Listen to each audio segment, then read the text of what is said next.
$300. That was the price of a 19-year-old girl. Clara signed the contract with trembling hands. Sold to a widower she had never met. 5 motherless children waiting in Montana. A dead woman's bed she would sleep in tonight. But she did not know the worst part yet. The debt collectors were already hunting her, and the man who bought her had not smiled in 2.5 years. This is the story of how a purchased bride saved a broken family, and how they saved her. Sign it. Clara Weston's hand froze above the paper. $300. That was what her life was worth. Enough to bury her father and keep her siblings alive through the Wyoming winter. 19 years old, sold to a widower with 5 children she had never met. The attorney's office smelled of old leather and tobacco smoke. November light filtered through grimy windows, casting everything in shades of gray. Her mother sobbed quietly in the corner, a handkerchief pressed to her mouth. The attorney's pen scratched impatiently against his desk. Clara signed. Her hand moved as if it belonged to someone else, forming letters she had written 1,000 times before. But this signature was different. This signature ended one life and began another. Mr. Crawford did not look up from his papers as he spoke. You understand what you are agreeing to, I understand. Say it for the record. Clara's throat tightened. The words tasted like ash, like the remnants of dreams burned to nothing. I agree to marry Jonah Hartwell of Willow Creek Ranch in exchange for $300 paid to my family. And you enter this arrangement willingly. What a word. Her father was 3 days dead. Her mother had not eaten in 2. Her 14-year-old brother Daniel was already talking about working the mines. Her 10-year-old sister Abigail had not stopped crying since they lowered their father into the frozen ground. Yes, Clara said, willingly. Mr. Crawford stamped the document with a heavy brass seal. The sound echoed through the small office like a judge's gavel. The stagecoach leaves tomorrow at dawn. Mr. Hartwell's foreman will collect you in Haven Ridge. The marriage will be performed upon arrival. That is it. What else did you expect, Miss Weston? A courtship? He finally met her eyes, and she saw nothing there but professional disinterest. You are not a bride. You are a solution to a problem. 5 motherless children need raising. A ranch needs running. You need money. Everyone gets what they want, except a choice. Choice is for the wealthy. He slid the document into a leather folder. Your copy will be mailed to your mother. Good day. Clara stood. Her legs felt strange, disconnected, like they belonged to someone walking to the gallows. She moved toward the door where her mother waited, hunched against the November wind that crept through every crack in the building. Ruth Weston had aged 10 years in the past week. Her eyes were swollen from crying, her hands raw from wringing. She looked at her daughter with an expression that would haunt Clara for years to come, a mixture of guilt, grief, and desperate gratitude that made Clara want to scream. Is it done? It is done. Ruth's face crumpled. Clara, I am so sorry. I am so... Do not. Clara's voice came out harder than she intended, sharp enough to cut. Do not apologize. It does not change anything. If there was any other way, there is not. We both know that. Clara started walking toward their borrowed wagon, her worn boots crunching on the frozen boardwalk. The town of Cheyenne bustled around them, people going about their lives as if the world had not just ended for one 19-year-old girl. Clara, please. She kept walking. She could not stop. If she stopped, she would break, and she could not afford to break. Not yet. Not until this was finished. I need to pack. The coach leaves at dawn. That night, Clara sat alone in the bedroom she had slept in since childhood. Tomorrow it would belong to someone else. The new family buying their land had 3 sons. They would probably turn it into storage, filling the space where her dreams once lived, with tools and forgotten things. She owned 1 trunk now. 1. Everything else had been sold weeks ago to pay for medicine that had not worked. Into the trunk went 3 dresses. Her mother's Bible, a worn copy of Jane Eyre, with pages soft from reading, and a daguerreotype of her father from before the sickness hollowed him out. That was it. 19 years of life, and it fit in a single trunk. A knock at the door pulled her from her thoughts. Clara Daniels' voice cracked the way it did lately, caught between boyhood and something harder. Can I come in? It is open. He slipped inside, all gangly limbs and serious eyes. 14 years old and already carrying weight no child should bear. His face was their father's face, the same strong jaw and dark eyes, and looking at him hurt in ways Clara could not name. I heard what you did. It is not a secret. You sold yourself. His voice shook and she heard the tears he was fighting to hold back. For us, you sold yourself to a stranger. I made an arrangement. It is the same thing. Daniel crossed the room in 3 strides, grabbing her shoulders with hands that trembled. Clara, you cannot do this. I will work. I will find something. The mines are hiring and I am strong enough. The mines killed Papa. That was different. He was already sick. Daniel, Clara gripped his wrist, forcing him to look at her. Listen to me. You are 14. Abigail is 10. Mama can barely stand. If I do not do this, you all die. It is that simple. The cold will take you, or the hunger, or the debt collectors who will come when there is nothing left to sell. This is not a choice. This is survival. But what about you? I will survive. She released him, turning back to her packing. I always do. You do not even know him. This Hartwell. He could be cruel. He is a widower with 5 children who needs someone to care for them. He is not buying a wife. He is hiring a mother. Clara closed her trunk with a decisive click. The attorney said his reputation is solid, fair with his workers, devoted to his children. That is more than many women get. It is not enough. It is what there is. Daniel stood there, fists clenched at his sides, tears streaming down his face. He was trying so hard to be a man, trying so hard to fix things he could not fix. Clara pulled him into a fierce hug, holding on like she would never let go, memorizing the feel of her little brother in her arms. Take care of them, she whispered against his hair. Mama and Abigail, that is your job now. I should be taking care of you. You are. By letting me do this. She pulled back, forcing a smile she did not feel. Write to me. Tell me everything. I want to know about your life, every boring, wonderful detail. Clara, promise me. He swallowed hard. I promise. Good. She kissed his forehead the way she had done when he was small and scared of thunderstorms. Now go. I need to sleep. Early start tomorrow. He left. The door closed behind him with a soft click. Clara sat on her bed and stared at the wall until her candle burned down to nothing. She did not cry. She had cried enough in the days since her father died, enough tears to fill an ocean. Now there was nothing left but a hollow space where her future used to be. But there was one more thing she learned that night. One more weight added to the burden she would carry to Montana. Her mother came to her room just before midnight when the house was silent and sleeping. Clara Ruth whispered, her face pale in the moonlight. There is something you need to know about your father. Clara felt ice form in her stomach. What about him? He was not just sick. Ruth's hands twisted together, knuckles white. He had debts, not just to the bank, to dangerous men, gambling debts. Gambling Papa did not. He hid it from all of us, for years. Ruth's voice broke. The $300 from your contract. It only covers half of what he owed. Half I will find a way to pay the rest. Somehow. But Clara, you need to go, tomorrow. These men, they are not patient. If they find out where you are going, if they follow Clara's world tilted, she was not just being sold, she was running. How much, she asked, her voice steady despite the earthquake inside her. How much does he still owe? Another 300. Maybe more with interest. Clara closed her eyes. $300 more. An impossible sum. And now she would carry this secret to Montana, this shadow following her to what was supposed to be a new beginning. Who else knows? No one. And it must stay that way. If your new husband finds out, Ruth could not finish the sentence.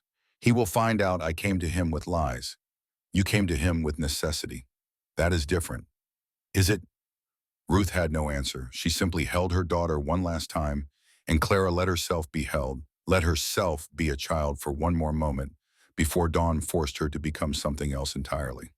The stagecoach was cold. 3 days of rattling over frozen roads, watching the landscape grow wilder with each passing mile. Clara sat pressed against the window, her breath fogging the glass, her eyes tracking the endless white that stretched to the horizon. The other passengers kept to themselves. A drummer with sample cases stacked at his feet, speaking to no one but occasionally muttering figures under his breath. A widow in black, her face hidden behind a veil, her silence heavier than the snow outside. A cowboy who smelled of whiskey and regret, sleeping off whatever demons had driven him onto this coach. Clara did not speak to any of them. What was there to say? The landscape changed as they traveled north. Wyoming's rolling plains gave way to Montana's jagged peaks. Mountains rose in the distance like giants keeping watch, their snow-capped summits lost in clouds. The sky seemed bigger here, wider, as if the world itself was expanding to swallow her whole. On the morning of the third day, Haven Ridge appeared through the frost-covered window. A small town, barely more than a collection of wooden buildings huddled against the cold. A single main street, a church steeple against gray sky, smoke rising from chimneys like prayers climbing toward heaven. Her new home. Clara gathered her things with numb fingers. Her trunk was lifted down by the driver set in the frozen mud without ceremony. She stood alone on the platform, watching the coach prepare to continue its journey, and for one wild moment considered climbing back on. Going anywhere. Disappearing into the vast unknown. Miss Weston. She turned. A man waited beside a wagon hat in his weathered hands. His face was lined by years of sun and wind, his eyes kind, but cautious. Yes. Silas Burke, foreman at Willow Creek. Mr. Hartwell sent me. He did not come himself. Something flickered across Silas's face. A shadow that might have been sympathy or might have been warning. He has his hands full with the young ones, and the ranch does not run itself. He loaded her trunk into the wagon bed, then helped her onto the seat with a gentleness that surprised her. The horses stamped impatiently, breath fogging in the cold air, eager to be moving. Storm is coming. Silas nodded toward the dark clouds massing on the horizon, piling up like an army preparing to march. First big one of the season. We best get moving. They rode in silence for several miles. The road wound through a valley flanked by mountains, peaks so tall they seemed to pierce the sky itself. Beautiful and savage. Clara had never seen country like this. It looked like the edge of the world. It looked like a place where people came to disappear. What are they like? She asked, finally unable to bear the silence any longer. The children. Silas's hands tightened on the reins. His jaw worked for a moment before he spoke, as if choosing each word with care. Henry is 9, acts like he is 40. Been trying to run that household since his mama died. Works himself sick, that boy. Never stops moving, never stops trying to fill shoes too big for anyone to fill. And the others, Lily is 7. Silas paused, and Clara saw pain flash across his weathered face. She does not talk. Not since she watched her mama die. Held her hand right there at the end. Watched her stop breathing. Has not spoken a word since. Clara's chest tightened. 7 years old watching your mother die. Samuel is 5. Good boy, but gets lost in the shuffle. Angry all the time and nobody knows why. Violet is 3. Scared of everything. Screams if her papa leaves her sight. And Pearl, the baby. 2.5. Red hair just like her mama. Silas's voice softened. She is the only light in that house, Miss Weston. The only thing keeping everybody going. Born the same day her mama died. Never knew her at all. Clara absorbed this. 5 wounded children, a grieving father, a house full of ghosts. What about him, she asked. Mr. Hartwell. Silas was quiet for a long moment, the only sound the creak of the wagon and the steady clop of hooves on frozen ground. Jonah Hartwell is the finest man I ever knew. Honest, hardworking, loyal. When his wife died, something in him died too. He glanced at Clara, his eyes meeting hers with uncomfortable directness. He is not buying a wife, Miss Weston. He is buying a chance for his children to have something like a normal life. That is all he wants, all he can want anymore. And what about what I want with respect, ma'am? Silas's voice was gentle, but his words cut deep. That is not part of the equation. The ranch appeared as the sun dropped toward the mountains, painting the snow in shades of gold and pink. 2-story house with a wraparound porch. Big red barn with doors that needed paint. Smoke rising from the chimney in a steady stream. Fences stretching toward the horizon, marking boundaries of land and livestock, and a life Clara could not yet imagine. Before the wagon stopped, the front door burst open. A little girl 3 years old stood on the porch, dark curls framing a pale face, enormous brown eyes, thumb jammed firmly in her mouth. She froze when she saw Clara, her small body going rigid with a mixture of fear and curiosity. That is Violet. Silas said it quietly, almost a warning. Do not expect much from her. She does not warm up to strangers. Clara climbed down from the wagon. Her legs ached from days of travel. Her heart pounded against her ribs. She walked slowly toward the porch, each step bringing her closer to a future she had not chosen. She crouched to Violet's level, bringing their eyes to the same height. The little girl watched her with an intensity that seemed impossible for one so young. "Hello, I am Clara." Violet stared, did not blink, did not move. Her thumb remained in her mouth like a shield against the world. Then slowly, hesitantly, she reached out and touched Clara's face. Small fingers traced her cheek, across her brow, down to her chin, like she was checking if Clara was real, like she had learned not to trust her eyes alone. Pretty. The word was barely a whisper muffled around the thumb, but it was there. And then Violet grabbed Clara's hand and held on like she would never let go. Something cracked in Clara's chest, something she had thought frozen solid. From the doorway, a boy's voice cut through the moment. Flat, suspicious, guarded. "That is Miss Weston Henry." Henry, 9 years old. Face like stone, eyes like his father's, Clara would later learn. He stood in the doorway like a sentry, his small body blocking the entrance to the house he had been protecting for 2.5 years. "I know why you are here," Papa explained. "Then you know more than I do." Something flickered in his expression. Surprise, maybe. Perhaps he had expected her to pretend, to play nice, to act like this was something other than what it was. "Henry, take your brother and sisters inside." A new voice, deep, rough, commanding. Clara turned, Violet's hand still clutched in hers. Jonah Hartwell stood at the corner of the house, having come from the barn. Snow dusted his dark hair. His coat was worn at the elbows. His boots were caked with mud. His face was weathered beyond his 29 years, carved by grief into something hard and distant. But his eyes burned with something Clara could not name. Pain, certainly. Exhaustion. But something else, too. Something that made her breath catch in her throat. Miss Weston, Mr. Hartwell. They stared at each other across the snowy yard. Strangers bound by a contract. A transaction in human flesh, dressed up in legal language.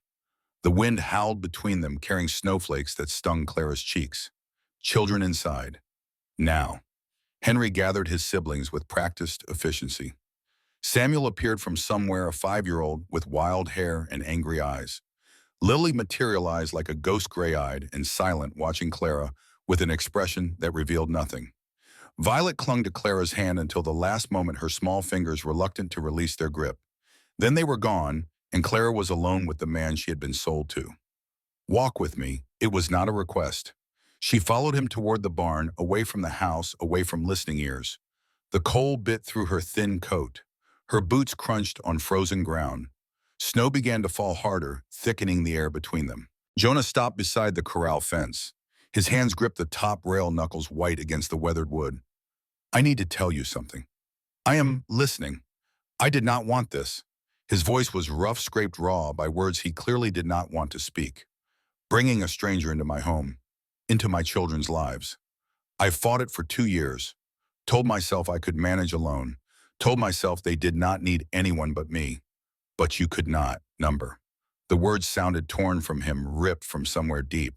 "Henry is killing himself, trying to be the man of the house. Lily has not spoken since she watched her mother die. In front of her, Violet screams if I leave her sight. Samuel is angry all the time, and I do not know why.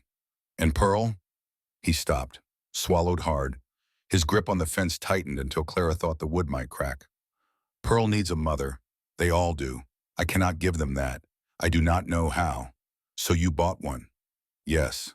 He finally looked at her, and she saw the cost of that admission written across his face. "Does that disgust you?" Clara considered the question carefully. Did it disgust her? Being purchased like livestock? Being brought here to fill a dead woman's shoes? "No," she said slowly. "It does not disgust me. It makes me sad. For all of us. Sad. You lost your wife. Your children lost their mother. I lost my future." She met his gaze steadily, refusing to look away. "We are all grieving something, Mr. Hartwell. We are all paying a price we did not choose. Being disgusted would be a waste of energy I do not have." He stared at her for a long moment. Something shifted in his expression. Not warmth exactly, but recognition. Like he was seeing her for the first time. You are not what I expected. What did you expect? Someone weaker. Someone who would cry and complain and make this harder than it already is. I cried plenty before I got here. Clara turned to face the mountains, the gathering storm, the wild country that was now her home.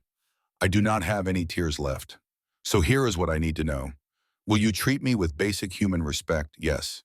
Will your children be allowed to love me, or will I always be the intruder that is up to them? And you, she hesitated before the next question, feeling heat rise to her cheeks despite the cold. Will you expect me to share your bed? Silence, long and heavy, the snow fell between them like a curtain. No, his voice dropped low. Not unless you want to. Not ever unless you want to. Good. Clara exhaled slowly, relief flooding through her. Then we understand each other. The Reverend comes tomorrow at 9. After that, you will be my wife. Yeah. The house is yours to run as you see fit. The children need structure, discipline, warmth, whatever you think is best. And you, I will be in the barn, in the fields, wherever the work is. He pushed off from the fence, already retreating. I am not good company, Miss Weston. I have not been for a long time. You will find it easier if you do not expect much from me. I told you. I stopped expecting things a long time ago. He nodded once. Welcome to Willow Creek Ranch. Then he walked away, disappearing into the barn, leaving her alone with the coming storm.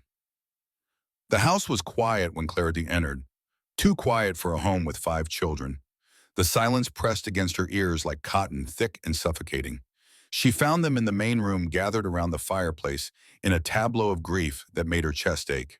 Henry stood rigid by the mantel, his small shoulders carrying the weight of the world. Lily sat perfectly still in a rocking chair, gray eyes vacant, staring at nothing. Samuel lay on the floor with a carved wooden horse, but he was not playing, just holding it against his chest like a talisman.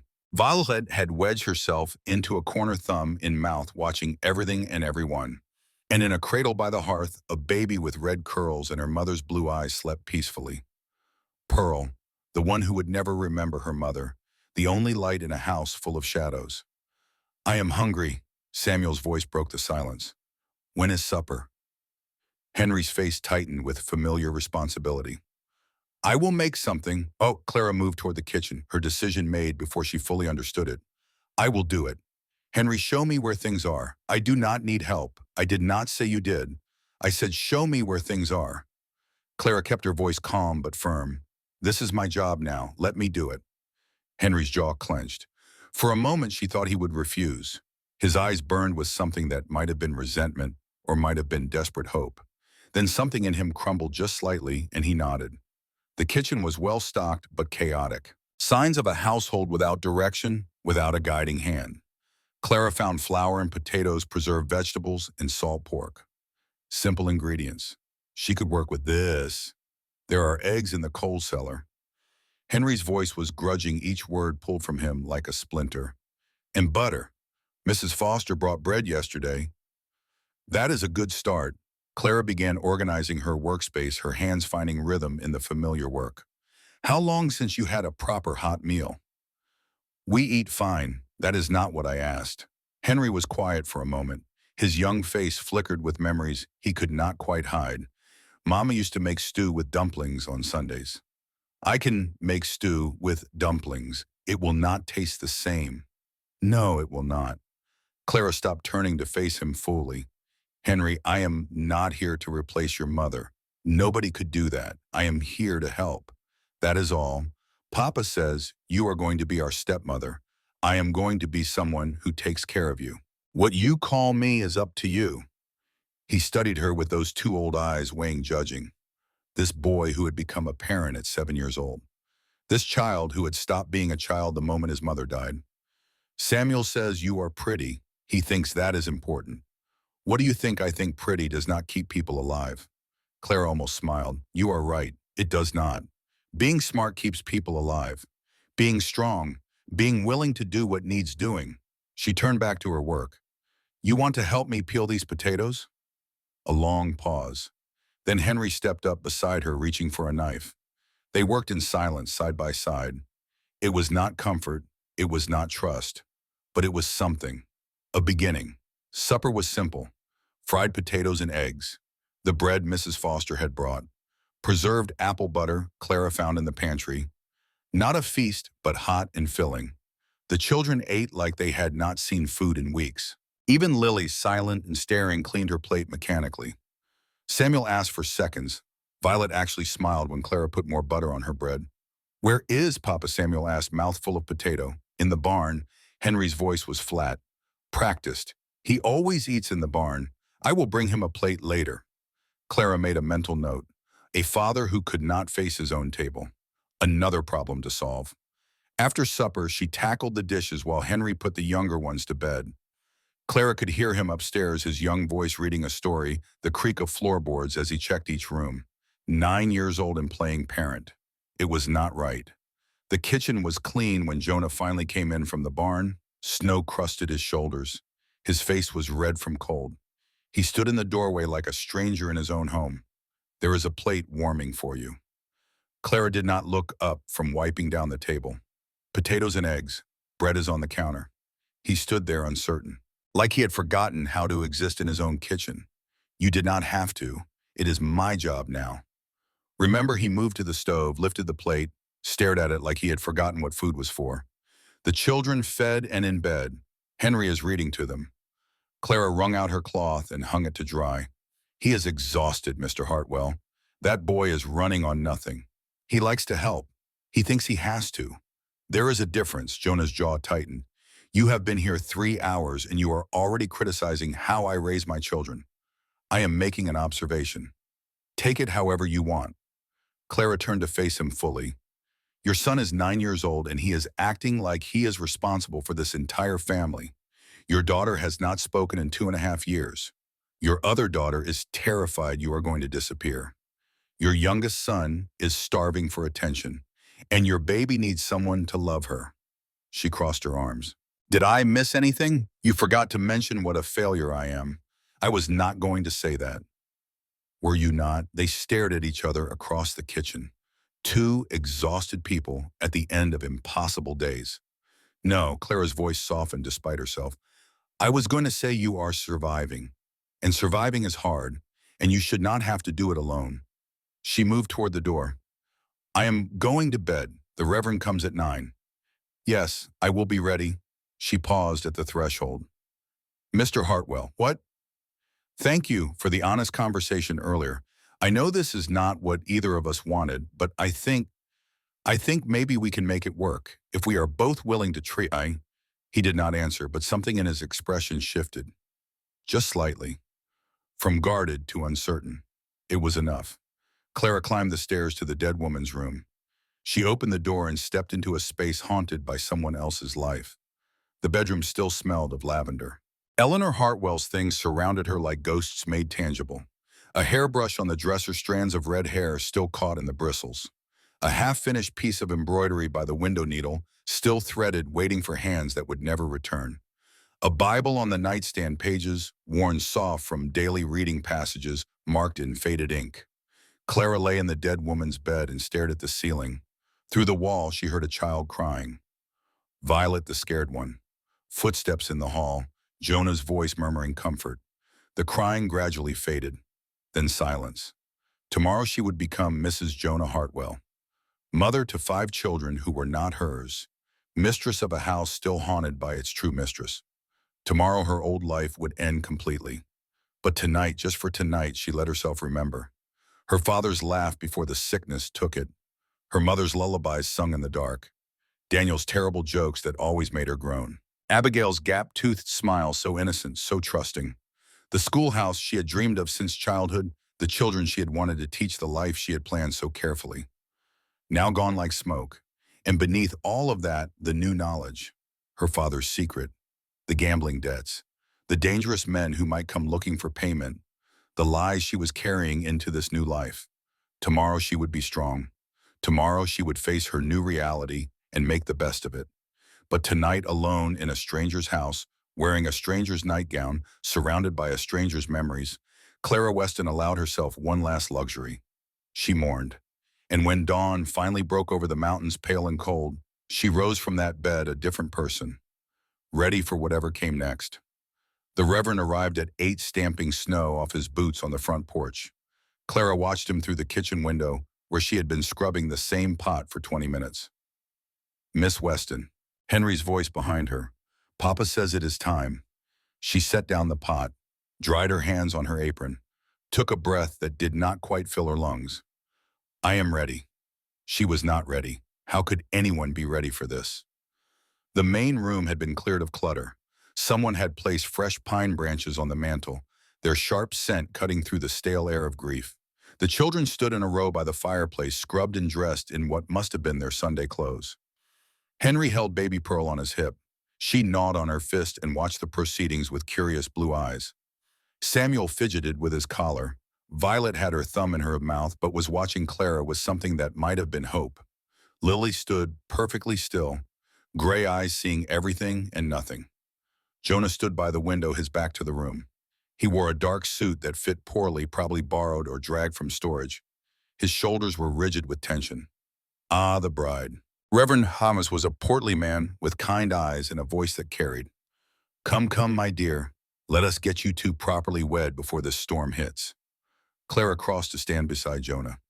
He did not look at her. Dearly beloved, the Reverend began, we are gathered here in the sight of God to join this man and this woman in holy matrimony. The words washed over Clara like water. She heard them without processing. Something about honor, something about cherish, something about till death do us part. Death had already parted this family once. It hung in the room like a presence. That other woman, that other wife, whose place Clara was taking. Do you, Jonah James Hartwell, take this woman to be your lawfully wedded wife? Jonah's jaw tightened. I do. And do you? Clara Ann Weston, take this man to be your lawfully wedded husband? Clara's voice came out steadier than she expected. I do. Then by the power vested in me by God in the Montana Territory, I pronounce you man and wife. The Reverend closed his Bible. You may kiss the bride. Silence. Jonah turned to face her for the first time. His eyes were unreadable. He leaned forward, and for a terrible moment, Clara thought he might actually kiss her properly. Instead, his lips brushed her cheek. Quick. Impersonal. Done. Congratulations, Mr. and Mrs. Hartwell. The Reverend was already reaching for his coat. I best be going before the weather turns. God bless this union. And just like that, it was over. Clara Weston was gone. In her place stood Clara Hartwell, wife, stepmother, stranger in a strange land. The Reverend left. The door closed behind him. The room fell silent except for the pop and crackle of the fire. Well, Jonah said, that is done. Such romantic words. Clara might have laughed if she had remembered how. Papa, Samuel tugged at his father's coat. Does this mean she is our mama now? She is your stepmother. What is the difference? Jonah opened his mouth, then closed it. He looked at Clara helplessly. The difference, Clara said carefully, is that I did not give birth to you. But I am going to take care of you just the same. Is that all right? Samuel considered this with all the seriousness of a 5-year-old contemplating a great philosophical question. I guess. Can you make pancakes? I can make pancakes. Mama used to make pancakes with honey. Then I will make them with honey. Samuel nodded, apparently satisfied. He wandered off to play the profound event of his father's remarriage, already forgotten in the face of more important concerns, like pancakes. Violet had not moved from her spot by the fireplace. She still had her thumb in her mouth, but her eyes tracked Clara's every movement. Clara crouched to her level. Are you all right? The little girl removed her thumb long enough to whisper, You stay. Yes, I am staying, promise. The word hit Clara like a physical blow. This child had already lost one mother. She was terrified of losing another. I promise. Violet nodded solemnly. Then she crossed the space between them and climbed into Clara's lap, curling up like a kitten, seeking warmth. Her small body trembled slightly. Clara held her. What else could she do? Over Violet's head, she saw Jonah watching. His expression was strange, pained, like he was seeing something he had thought was lost forever. Then he turned and walked out the door, slamming it behind him. He always does that, Henry's voice cut through the moment. Goes to the barn when things get too much, I know. Are you going to fix him? Clara looked at the boy, 9 years old, carrying the weight of the world, asking her to perform miracles. I do not know if anyone can fix someone else, she said honestly, but I am going to try to help. All of you. Henry's expression flickered. Doubt, hope, fear, all tangled together. Lily is the hardest. He said it quietly, almost a warning. She used to talk all the time. Now she just watches, like she is waiting for something terrible to happen. Clara looked at Lily, still standing by the fireplace, still silent, still staring at nothing. What was she like before? Happy, loud. She asked questions about everything. Drove Mama crazy sometimes. Henry's voice cracked. She was right there when Mama died. Held her hand, watched her stop breathing. Clara's chest tightened, and no one could get through to her after Papa tried. The doctor tried. Reverend Thomas prayed over her. Henry shrugged, but the gesture was too casual, too practiced. Nothing works. She is just gone, even though she is still here. Clara gently shifted Violet off her lap. The little girl whimpered in protest but allowed herself to be settled into a chair. Then Clara crossed to where Lily sat. The girl did not react, did not look up, did not acknowledge Clara's presence in any way. Clara sat down on the floor beside the rocking chair, not touching, not demanding, just present. I am not going to ask you to talk, Clara said softly. I am not going to try to fix you or pray over you or tell you everything is going to be all right. I am just going to sit here with you. That is all. Nothing, no response, no flicker of awareness. But Clara noticed Lily's hand resting on the arm of the chair. Relaxed slightly. Just a fraction, just enough. It was something. That night after the children were finally in bed and the house had settled into an uneasy quiet, Clara sat alone by the dying fire. Sleep would not come. Every time she closed her eyes, she saw her father's face, her mother's tears, the contract with her signature at the bottom, the mountains of Montana rising like prison walls. And beneath all of that, the secret, the debt collectors who might come, the lies she was carrying. She did not hear Lily approach, did not sense her presence until a small hand touched her arm. Clara looked up. Lily stood beside her chair, gray eyes wide in the firelight. She was wearing a nightgown too big for her, probably a hand-me-down. Her feet were bare on the cold floor. You should be in bed. No response. You should not be up so late. Lily just stared at her. Then slowly, deliberately, she sat down on the floor beside Clara's chair. They sat like that for a long time. The fire crackled down to embers. The wind howled outside. The house creaked and settled around them. Then Lily's hand reached out and found Clara's. Small fingers wrapped around larger ones, holding on with a strength that seemed impossible for one so young. Clara did not move, did not speak, just held on. They stayed that way until dawn began to lighten the windows, until the first gray light crept across the floor, until the house began to stir with the sounds of waking children. Lily stood then. She looked at Clara with those gray eyes that had seen too much. She did not speak. But her hand squeezed Clara's once before she released it and walked away, disappearing into the shadows of the hall. Clara watched her go, and she knew with sudden certainty that the key to healing this family lay in the silence of a 7-year-old girl. Whatever Lily was holding inside, whatever words she could not speak, whatever grief had locked her voice away, Clara would find a way to reach her. She had to, because this family was hers now, for better or worse, till death do them part. And Clara Weston now, Clara Hartwell, had not come this far just to fail. 1 week after the wedding they came. Not the debt collectors. Not yet. Someone worse in a way. Someone who could hurt her with smiles and sympathy and thinly veiled contempt. Clara was hanging laundry in the cold morning air when a wagon appeared on the road. A woman sat at the reins, bundled against the weather. Behind her, a younger woman clutched the seat with gloved hands. Visitors. Clara watched them approach, a cold knot forming in her stomach. The older woman was perhaps 50, with a face that might have been handsome once, but had curdled into something sharp and assessing. Her eyes swept over Clara like a butcher appraising a cut of meat. The younger woman was around 24. Pretty in a conventional way, with calculating eyes that lingered too long on the house, on the land, on everything Clara now called home. Mrs. Hartwell. The older woman emphasized the title in a way that made it sound like an insult. How lovely to finally meet you. I am Harriet Aldridge. This is my daughter Cecilia. Clara wiped her hands on her apron. Mrs. Aldridge. Miss Aldridge. How kind of you to visit.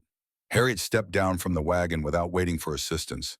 She was already looking past Clara toward the house, toward the windows where small faces might be watching. We heard Jonah had, well, she smiled, showing too many teeth. We wanted to check on the family, make sure everything was satisfactory. As you can see, we are well. Are you? Harriet's eyes returned to Clara, sharp as broken glass. You are younger than I expected. 19, is it? Just a child yourself, old enough to manage a household. But are you old enough to manage this household? 5 children, a grieving widower, a ranch that requires expertise you could not possibly have. I am learning. Learning. Harriet laughed, a brittle sound that held no warmth. Learning is for schoolgirls, Mrs. Hartwell. This land requires experience, knowledge, breeding. Cecilia stepped forward, her smile sweet as poison. What my mother means is that we have known the Hartwell family for years. Eleanor was, well, she was exceptional. Filling her shoes will require more than good intentions. I'm not trying to fill anyone's shoes. Clara kept her voice level despite the anger rising in her chest. I am simply trying to help. Help! Harriet circled Clara like a hawk circling prey. And what exactly qualifies you to help? Do you know anything about cattle prices? About breeding schedules? About managing ranch hands? Or keeping books? Or surviving a Montana winter? I know how to learn. I know how to work. And I know when I am being insulted. Something flickered in Harriet's expression. Surprise, perhaps. Or the grudging recognition of a worthy opponent. I meant no insult. Her tone suggested otherwise. I am simply concerned. Jonah is vulnerable right now, and vulnerable men make poor decisions. Like marrying strangers for money. Clara asked, her voice steady. Yes, I am aware of how this looks, but I am here now, Mrs. Aldridge, and I intend to stay. Do you? Harriet moved closer, close enough that only Clara could hear her next words. He loved Eleanor more than life itself. You will never replace her. You will never even come close. And when he realizes what a mistake he has made, my Cecilia will be waiting. She knows how to wait for what she wants. Then she may be waiting a very long time. Harriet smiled again, but this time there was something almost like respect in it. We shall see, Mrs. Hartwell. We shall see. They left as they had come, the wagon disappearing down the frozen road. Clara stood in the yard laundry, forgotten, her hands trembling. Not from fear, from anger. Because Harriet Aldridge was not entirely wrong. Clara did not know this life. She was making it up as she went, learning through trial and error, hoping she would not make mistakes that could not be undone. But she would not let that woman see her doubt. She would not let anyone see her doubt. She had been sold for $300. She had left everything she knew. She had married a stranger and inherited 5 wounded children. She would not fail. She could not fail. Too many people were counting on her. That night, Clara could not sleep. She lay in the dead woman's bed, staring at the dead woman's ceiling, surrounded by the dead woman's things. Around midnight, she finally gave up and went downstairs to make tea. She found Lily sitting in the corner of the kitchen, curled into a ball, staring at nothing. Clara's heart clenched. Hey there, she kept her voice soft, gentle. Could not sleep either, no response. But Lily's eyes tracked Clara's movement across the room. Clara filled the kettle and set it on the stove. Then she sat down on the floor a few feet from where Lily was huddled. I have trouble sleeping in new places too. It is hard when everything is unfamiliar. When you do not know the sounds a house makes at night. Silence. You know what I miss most? My brother Daniel. He used to tell the worst jokes. They were so bad they were almost funny. She smiled at the memory. He would wait until everyone was almost asleep, and then he would whisper something ridiculous. And we would all groan and throw pillows at him. She was not sure why she was talking. Maybe the silence was too heavy. Maybe she needed to fill it with something. I think the hardest part about leaving home was knowing I would not hear those jokes anymore. Knowing I would not see his face across the breakfast table. Knowing that part of my life was over. Lily shifted slightly, just a fraction. But you know what? Even though I miss him, even though it hurts, I am starting to believe that good things can come from bad places. That maybe, just maybe, there is a reason I ended up here. She looked at Lily, at this broken child who had stopped speaking the day her mother died. I am not going to pretend to understand what you are feeling. I am not going to tell you it gets better because I do not know if it does, but I am going to be here every day. For as long as you need, Lily did not respond, but her hand reached out across the cold floor and found Clara's. Small fingers wrapped around larger ones, holding on tight. They sat like that until dawn, two lost souls clinging to each other in the darkness. And when the first light began to creep through the windows, Clara knew something had changed. Something small, something fragile, something that might break at the slightest touch, but something, a beginning. 3 weeks after the wedding, Clara woke to silence. Not the ordinary silence of early morning when the world holds its breath before dawn. This was different, heavier, the kind of silence that presses against the ears like cotton, thick and suffocating. She lay still for a moment listening. No howling wind, no rattling windows, just stillness and pale light creeping through frost-covered glass. Something was wrong. She rose quickly, pulling a shawl around her shoulders and moved to the window. Outside, the sky had turned the color of bruised flesh. Purple and gray and green clouds piling on top of clouds, like an army massing for war. Storm is coming, she turned. Jonah stood in the doorway, already dressed for the cold. His face was grim. First big one of the season. Could last days. What do you need to do? Get the cattle closer. Check the barn. Stock wood. He looked at her, really looked, and something passed between them. Can you manage the children? If I get stuck outside, I will manage. He nodded once, then he was gone, disappearing into the gray morning. Clara dressed quickly and went downstairs. The children were still sleeping, but they would wake soon and they would need food and warmth and the kind of calm presence that children require when the world outside turns hostile. She built up the fire in the main room, started coffee, began preparing breakfast. The ordinary rituals of morning performed against an extraordinary backdrop. By the time the children stumbled downstairs, the first flakes were falling. Is it going to snow? Samuel pressed his nose against the window, eyes wide with excitement. It appears so. Can we play outside after breakfast? And only if you bundle up properly. I will bundle so much. Samuel was practically bouncing. He was always moving, that boy, always running from one thing to the next, as if standing still might let something catch up to him. Clara watched him with a mixture of fondness and concern. 5 years old and already carrying anger he could not name. What had happened to make him this way? Within an hour, the barn had disappeared behind a curtain of white. Within 2, the world itself seemed to vanish, swallowed by snow that fell sideways, driven by wind that screamed around the house like something alive and hungry. We are stuck, Henry announced it from his post by the window, his young face serious. This could last days. Then we will manage. Clara was already taking stock. Food, water, wood. Is there enough wood by the hearth? Enough for tonight. Papa usually brings more, but Papa was in the barn, trapped there by the storm, or hiding there. Clara suspected he had been looking for an excuse to retreat even before the weather gave him one. Show me where the woodpile is. You cannot go out in this. I am not going out. I just need to know where it is for when the storm breaks. Henry relaxed slightly. Side of the house under a tarp.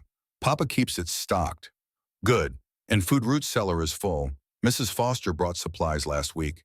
And there is preserved stuff in the pantry. They would survive.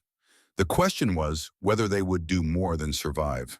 Whether these days of forced togetherness would break them further apart or begin to build something new. All right, here is what is going to happen. Clara gathered the children around her, 5 pairs of eyes watching with varying degrees of trust. Henry, I need you to check the fire every hour. Make sure it does not get too low. Can you do that? Yes, ma'am. Samuel, your job is to keep your sisters entertained. Games, stories, whatever you can think of. Samuel puffed up importantly. I can do that. Good. Violet, I need you to help me with baby Pearl. Can you hand me things when I ask? Violet nodded, thumb still firmly in mouth, but her eyes were bright. And Lily, Clara paused. The silent girl stood apart from the others, gray eyes watching, always watching. Lily, I am going to put you in charge of watching for breaks in the storm. If you see the snow letting up even a little, you come tell me. All right, no verbal response. But Lily's head turned slightly toward the window. She was listening. Tasks assigned in, Clara headed for the kitchen. There was bread to bake, soup to make, a household to run, no time for self-pity, No time for regret, just work. The first day passed in a blur of activity. Clara kept everyone fed, kept the fires burning, kept the children occupied with games and stories and small tasks that made them feel useful. Jonah did not appear. She saved a plate for him, keeping it warm on the back of the stove, checked the window every hour, watched the barn disappear and reappear through breaks in the blowing snow. He was out there somewhere, alone with the animals, or alone with his grief, using the storm as an excuse to hide from the life he could not face. The children did not seem surprised by his absence.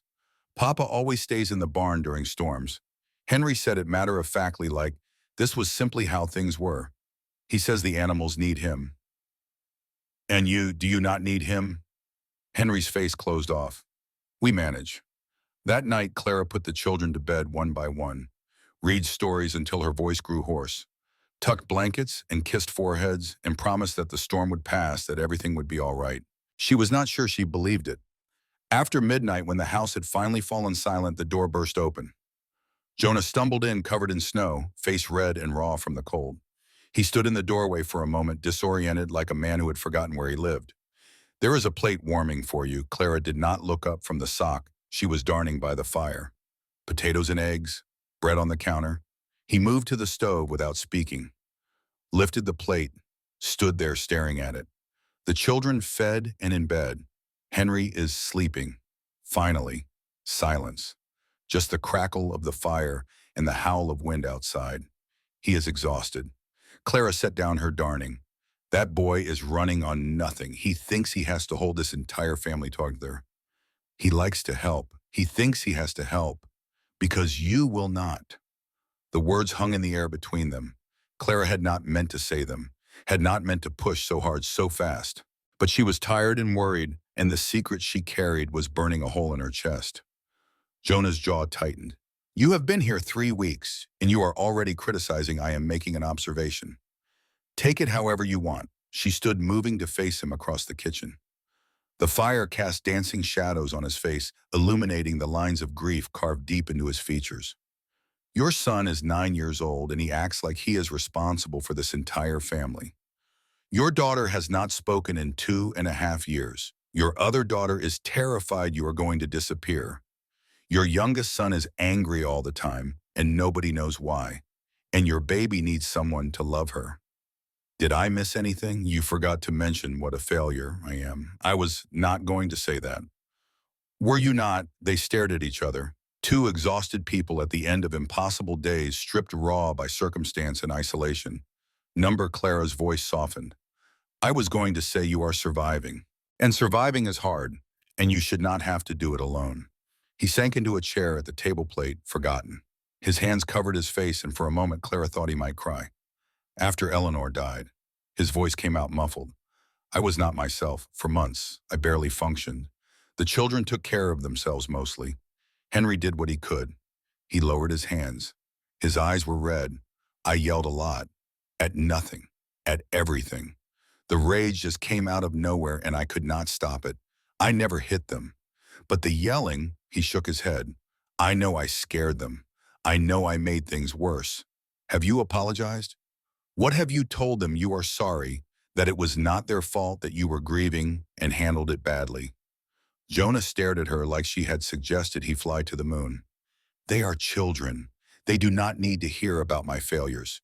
They are living with your failures every day. Clara sat down across from him. Samuel flinches when anyone raises their voice. Violet is terrified of abandonment. Henry has decided he has to be the adult because his father could not be. She leaned forward. Children are not stupid, Jonah. They see everything. They understand more than we give them credit for. And right now they are carrying guilt that belongs to you. Guilt, they think they did something wrong, something to make you pull away, something to make you stop being their father. I never stopped. You retreated. Into the barn, into the fields, into work, into anywhere that was not with them. She held his gaze steady. You need to talk to them. Really talk. Tell them the truth about why you have been absent. Let them know it was not their fault. I do not know how. Then learn. Because that is what parents do. They learn. Jonah was silent for a long time. The fire crackled. The wind screamed, the house groaned under the weight of snow and sorrow. Eleanor knew how.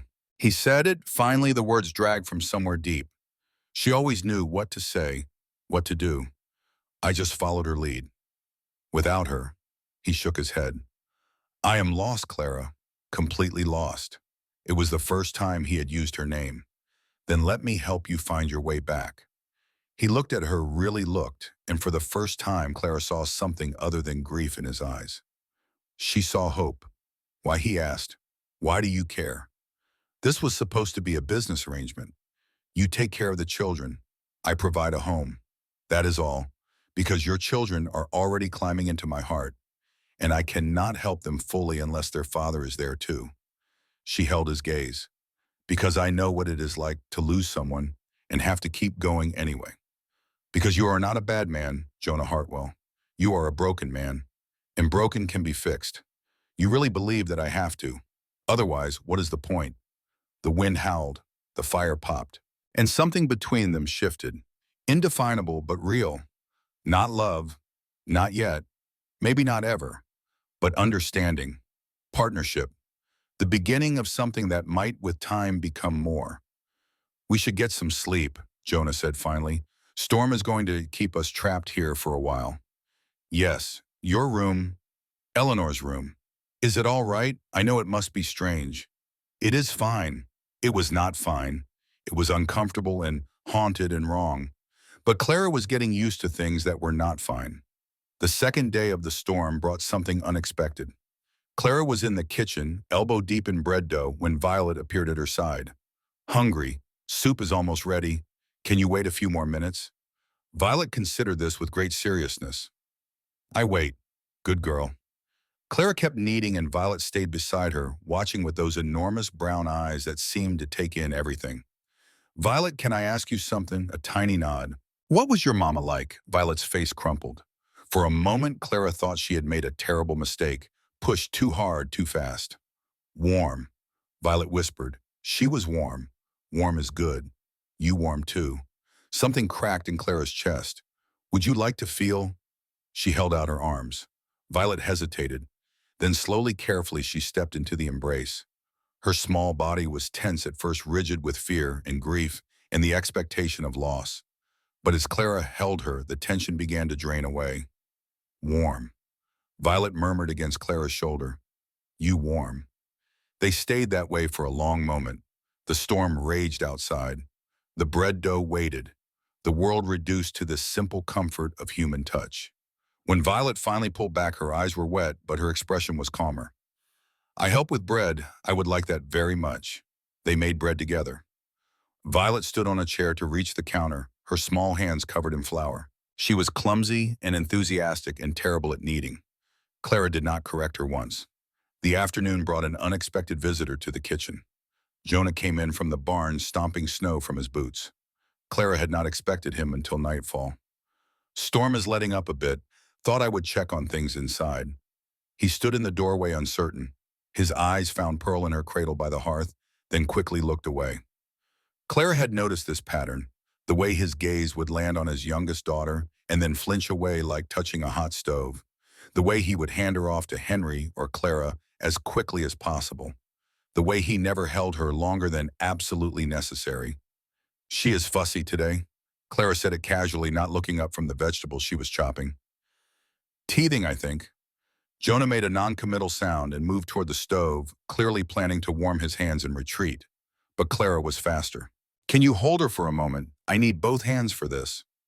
Before he could protest, she placed Pearl in his arms. The transformation was immediate and terrible. Jonah went rigid, his face drained of color. He held his daughter like she was made of glass that might shatter at any moment, like she was something dangerous that might explode. Pearl, blissfully unaware of her father's distress, reached up and patted his cheek with a chubby hand. Bob, the sound Jonah made was not quite human. Something between a gasp and a poem torn from somewhere deeper than grief. She looks just like, I know. Clara kept her voice gentle. Same hair, same eyes. Every time I look at her, I see Eleanor. Jonah's voice was strangled. I see her screaming. I see the blood. I see the doctor's face when he came out of that room and told me he could not finish. Have you held her? Clara asked quietly. Really held her. Not just picked her up when necessary. Jonah did not answer. He did not have to. She was born the day Eleanor died. He whispered. The last time I saw my wife alive, she was fighting to bring this child into the world. And then she was gone. And Pearl was here. And he pressed his fist against his mouth, struggling for control. I cannot separate them. My daughter and my wife's death. They are tangled together in my mind, and I cannot. Clara moved closer. Jonah, look at her. I cannot. Look at her. Something in Clara's voice made him obey.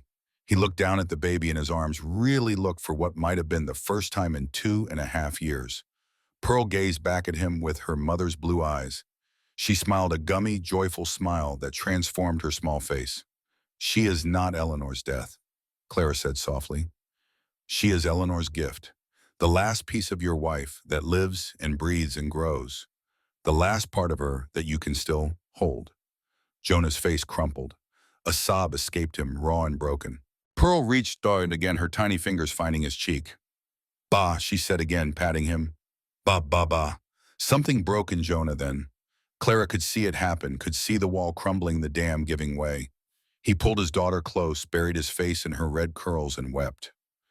Great heaving sobs that shook his entire body. 2.5 years of grief pouring out in a torrent of tears and snot and animal sounds of pain. Clara stepped back, giving him space. But she did not leave. She stood witness to this moment of healing, this crack in the armor that might finally let light back in. When Jonah finally lifted his head, his eyes were red, his face wet and raw. She is so small, he whispered. I forgot how small they are. They grow fast. Do not miss it. He looked at Clara over his daughter's head, and for the first time she saw gratitude there. Real, raw, overwhelming gratitude. Thank you. Do not thank me. Just be her father. Be all their fathers. That is enough. Jonah nodded. He held Pearl closer, swaying slightly, and began to hum. Something soft and low. A lullaby, Clara realized. Something Eleanor had probably sung. The storm continued to rage outside, but inside something was healing. By the third day, the children had exhausted their usual entertainments and were climbing the walls. Clara adapted. She organized games, told stories, taught them to make paper snowflakes and string them across the mantel. She let Samuel bang on pots in the kitchen until even Lily covered her ears. Small victories accumulated. Violet stopped sleeping with her thumb in her mouth. Samuel made it through an entire meal without spilling anything. Henry actually played a game with his siblings instead of supervising them. And Lily remained silent, but she was present now, engaged. She helped with simple tasks without being asked. She played with her siblings instead of just watching them. Once she brushed Clara's hair without prompting, her small fingers gentle and careful. She still did not speak, but she was there. That was what mattered. She is not ready yet, Henry said one evening, finding Clara watching his sister through the kitchen door. But she will be. She just needs more time. How do you know? Because she told me, Clara turned sharply. She what? She does not talk out loud, but she talks to me at night sometimes, when she thinks I am asleep. What does she say?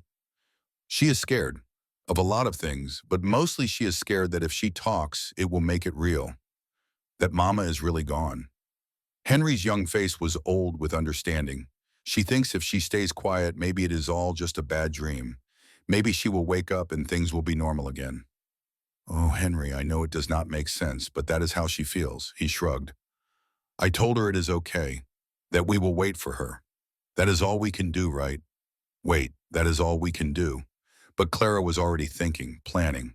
There had to be something more, some way to reach that frightened child, some way to show her that speaking would not make the loss more real. It was already real. It had been real for 2.5 years. The storm finally broke on the 4th morning. Clara woke to silence so profound it felt like a physical presence. No howling wind, no rattling windows, just stillness and pale light creeping through the frost-covered glass. She found Jonah already in the kitchen, coffee in hand, staring out the window at a world transformed. Roads will not be passable for days, he said without turning. But the sky is clear. We can dig out. The children. Still sleeping. Let them rest. They will need energy for what is coming. Clara poured herself coffee and stood beside him at the window. The snow had drifted against the barn in waves taller than a man. The fences had disappeared entirely. It was beautiful and terrifying and utterly isolating. I need to check the cattle, Jonah said. Some of them were in the north pasture when the storm hit. If they did not find shelter, he did not finish. He did not need to. Dead cattle meant dead income. Dead income meant a dead ranch. Go. I will manage here. He looked at her, really looked, and something passed between them. Something that was not quite trust, but was moving in that direction. I will be back by dark. Be careful. He nodded and went out into the white. The days that followed brought new challenges. The storm had taken 12 head of cattle, found frozen in a gully where they had sought shelter. That was not enough. Jonah delivered the news with a face like stone. Could have been worse, he said. But it was not good. Not good was an understatement. Clara could see the numbers working behind his eyes, the calculations of survival, the razor-thin margins that separated making it from losing everything. But they did not have time to dwell on losses. Life on a ranch continued regardless of grief or weather or financial ruin. There were animals to feed, fences to check wood, to chop meals, to cook. And there were children to raise. 1 week after the storm, Harriet Aldridge returned. Clara was kneading bread when the knock came at the door. She wiped her hands on her apron and opened it to find Harriet standing on the porch wrapped in expensive furs, a smile on her face that did not reach her eyes. Mrs. Hartwell, how lovely to see you survive the storm. Mrs. Aldridge, what brings you out this way? Concern, pure concern. Harriet swept past Clara into the house without waiting to be invited. I heard about the cattle you lost. Terrible business. 12 head was it? That must put quite a strain on the finances. We are managing. Are you? Harriet settled herself on the settee, arranging her skirts with practiced grace. I wonder, a ranch like this barely scraping by even in good years. A widow with 5 children. A new wife with no experience. She looked at Clara with something that might have been pity or might have been triumph. I have also heard other things about you, about your family back in Wyoming. Clara's blood ran cold. What kind of things? That your father was not merely ill, that he left debts, significant debts, to people who are not known for their patience. I do not know what you mean. Do you not? Harriet leaned forward. There are men asking questions in Haven Ridge, looking for a young woman from Wyoming. Something about money owed. Clara's hands began to tremble. She clasped them behind her back where Harriet could not see. Whatever you have heard, it has nothing to do with my marriage. Does it not? Harriet's smile sharpened. Because the way I hear it, you were not just a mail-order bride. You were running from something. And I wonder what your husband would think if he knew the truth. The truth is that I married Jonah Hartwell legally and willingly. Everything else is gossip. Gossip has a way of becoming fact. Harriet stood smoothing her skirts. I just thought you should know that people are talking, and that some of those people are not content to just talk. She moved toward the door. My Cecilia is still available, by the way, in case this arrangement does not work out. She knows how to wait for what she wants. Goodbye, Mrs. Aldridge. Clara held the door open, her face carefully blank despite the terror churning in her stomach. Harriet paused on the threshold. You are stronger than I expected, she said it almost admiringly. But strength is not always enough, Mrs. Hartwell. Sometimes it just means you take longer to break. Then she was gone, her footsteps crunching through the snow toward her waiting wagon. Clara closed the door and leaned against it, breathing hard. The secret she had carried from Wyoming had followed her here. The debt collectors her mother had promised to handle were asking questions, searching. And if they found her, if Jonah found out she had brought this danger to his door, everything she was building could come crashing down. 2 weeks after the storm, Clara made a discovery that changed everything. It was late afternoon. The children were scattered through the house. Henry doing homework, Samuel playing, Violet napping, Pearl in her cradle, and Lily at the window watching the snow with those empty gray eyes. Clara was in the kitchen preparing dinner when she began to sing. She did not know what made her do it. Maybe the silence was too heavy. Maybe she needed to fill it with something. But suddenly she was humming, then singing softly a lullaby her mother used to sing. Hush, little baby, do not say a word. She kept working as she sang, did not look toward the other room, did not make it about anything except the song. Mama is going to buy you a mockingbird. Behind her, barely audible, a second voice joined in. And if that mockingbird does not sing, Clara's hands stilled, her breath caught in her throat, but she did not turn, did not stop, just kept singing. Mama's going to buy you a diamond ring. Lily's voice was rusty and uncertain, like a door that had not been opened in years, hinges screaming with disuse. But it was there, real and present and alive. They sang together through the whole lullaby. Clara at the counter, Lily in the doorway, both pretending this was normal, ordinary, not a miracle unfolding in a Montana kitchen. When the song ended, silence returned. Clara finally turned. Lily was crying, silent tears streaming down her face. Her small body trembled like a leaf in the wind. Clara crossed the room slowly, knelt beside her. "Hi, Lily, hi." The word was barely a whisper. "I'm glad you are back." Lily's lower lip trembled. "I was scared." "I know, sweetheart. It is okay to be scared." "Mama died." "Yes, she did." I held her hand. I watched her. I could not stop it. Clara's heart shattered. "That was not your fault. There was nothing anyone could do. I was afraid if I talked, I would forget her voice." Lily sobbed, so I stopped talking so I could still hear her in my head. Clara pulled her close. "You will not forget her. She is part of you. She always will be. Talking will not change that. Nothing will change that." Lily cried until she had no tears left.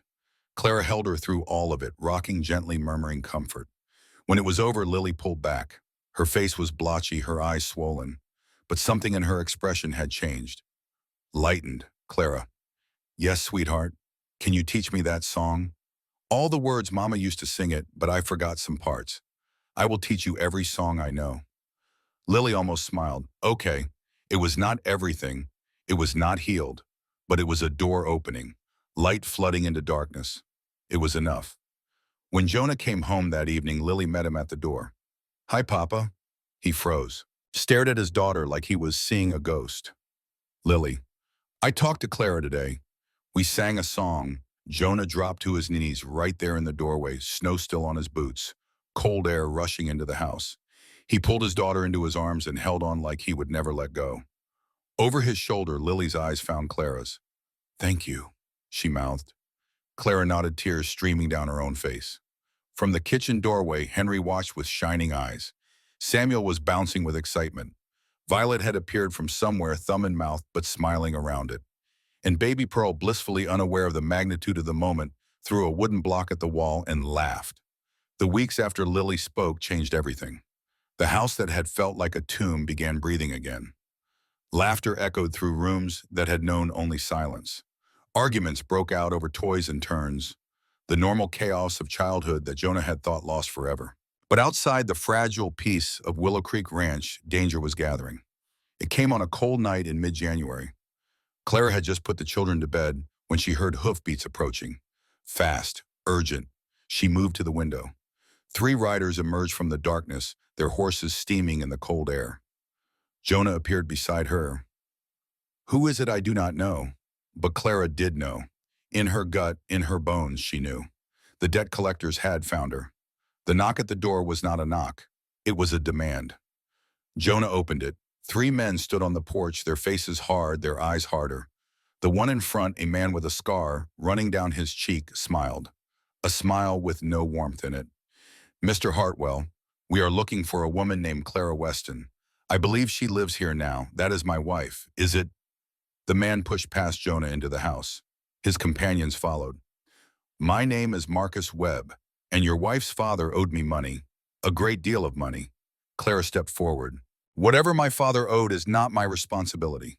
"Is it not?" Webb turned to face her, his scarred face twisting into something ugly. $300 your family sent covered half the debt. Half. There is still 300 more owing. Plus interest. Call it 400 total. I do not have $400. No. Webb looked around the room at the furniture, the fireplace, the signs of a working ranch. "But your husband does. Or he could." Jonah moved to stand between Clara and Webb. We lost cattle in the storm. I do not have $400 cash. No one does this time of year. Then we have a problem. Webb's eyes slid to Clara. Unless your wife can pay another way. The implication hung in the air like poison. Something changed in Jonah then. Clara saw it happen, saw the grief and uncertainty fall away, replaced by something harder, something dangerous. He moved so fast Clara barely saw it. One moment he was standing still. The next his fist connected with Webb's jaw, sending the man staggering backward. "Get out of my house." Jonah's voice was low and deadly. "Get off my land, and if you ever look at my wife like that again, I will make sure it is the last thing you ever see." Webb straightened, wiping blood from his split lip. His companions moved forward, hands reaching for weapons. But another voice cut through the tension. "I would not do that if I were you." Silas Burke stood in the doorway, rifle raised, barrel pointed steadily at Webb's chest. "3 against 2, Webb said, "and we have more men in town." "And I have neighbors," Jonah replied. "Men who do not take kindly to strangers threatening women and children." "You want to start a war over $400? Silence stretched between them. Webb's eyes calculated odds, weighed options. "Spring," he said finally. "You pay us by spring. When you sell your cattle, $400, not a penny less. You will get your money. We had better." Webb moved toward the door, his men following. "Because if we do not, we will take it out of something other than cash." They left. The sound of hoofbeats faded into the night. Clara stood trembling in the middle of the room. "I am sorry." The words came out in a rush. "I should have told you. About my father. About the debt. I was afraid you would send me away." "I was afraid." Jonah crossed the room and pulled her into his arms. Stop. He held her tight. "I bought you with money. I am hardly in a position to judge anyone for doing what they had to do to survive. You are not angry, I am furious. But not at you, at them, at this situation, at a world where people like us have to make impossible choices just to stay alive." He pulled back to look at her. "We will find a way, Clara. We will pay them off and be done with it. That is what families do. They find a way. Families, that is what we are now." He said it like it was obvious, like it was simply fact. Whatever we started as, that is what we have become. Clara stared at him. This man who had been a stranger, then a partner, then something more. "I have been falling in love with you," she whispered. "I did not want to. I was so angry when I came here. So scared. I promised myself I would not let you in. And now I cannot imagine being anywhere else, with anyone else." Jonah's hand came up to cup her face. "I thought I was done with love," he said softly. "I thought that part of me died with Eleanor. But you woke something up, something I thought was gone forever." He leaned down and kissed her. Not the perfunctory kiss from their wedding, not a brush of lips against her cheek. A real kiss, deep and tender and full of promise. When they finally pulled apart, both breathing hard, Clara pressed her forehead to his. "What happens now?" "Now we survive the winter. We pay off these men in the spring. We raise these children. We build a life together. It was not a declaration of eternal love. It was not a fairy tale ending. But it was real. And it was theirs. And for now, that was enough. The storm of the past weeks had passed, but Clara knew more storms were coming. The debt still loomed. Harriet Aldridge still schemed. The fragile peace they had built could still shatter. But for the first time since she had signed that contract in Wyoming, Clara felt something she had thought lost forever. Hope. Not the desperate hope of survival, not the grim hope of endurance. Real hope. For a future. For a family. For love. She looked around the kitchen at the evidence of the life she was building, at the bread rising on the counter, at the soup simmering on the stove, at the sounds of children's laughter drifting down from upstairs. This was her home now. These were her people, and she would fight for them, whatever it took, whatever the cost, because some things were worth fighting for. And family, Clara was learning, was the most precious thing of all. The church social came in late January when the snow had settled into hard-packed drifts and the roads became passable again. Clara had heard about it from Margaret Foster, who stopped by with eggs and gossip the week before. Everyone will be there. Margaret's eyes were bright with meaning. Everyone will want to meet the new Mrs. Hartwell. Are you ready for that? Clara was not ready, but she was going anyway. She dressed carefully in her best dress, one she had found in Eleanor's trunk and altered to fit. It was blue, simple, but elegant, the kind of dress a rancher's wife might wear to make a good impression. The children were scrubbed and presentable. Henry in his father's old church clothes, too big but clean. Samuel with his wild red hair actually combed for once. Violet in a dress with a ribbon Clara had added. Lily speaking now, but still quiet in soft gray that matched her eyes. And Pearl in Clara's arms, dressed in white and looking like an angel. Jonah appeared at the foot of the stairs as Clara descended. He had shaved, combed his hair, put on a suit that fit better than the one he had worn at their wedding. He looked handsome, Clara realized with a jolt. Really handsome. When grief was not carving his face into stone. You look. He stopped. Swallowed. You look beautiful. Thank you. You look nice too. I clean up all right when I try. A ghost of a smile crossed his face. Ready to face the lions. Are there many lions in Haven Ridge? Harriet Aldridge and her kind. They have been waiting for this. Waiting to judge. Then let us not keep them waiting. The church was packed. Every family in the territory seemed to have turned out for the social, eager to see the mysterious bride who had appeared in the middle of winter and somehow brought the Hartwell family back to life. Clara felt their eyes on her the moment she walked in. Assessing, judging, wondering. Harriet Aldridge sat in the front row, Cecilia beside her. Harriet's expression was carefully neutral, but her eyes tracked Clara's every movement like a hawk watching prey. Mrs. Hartwell, the Reverend approached with outstretched hands.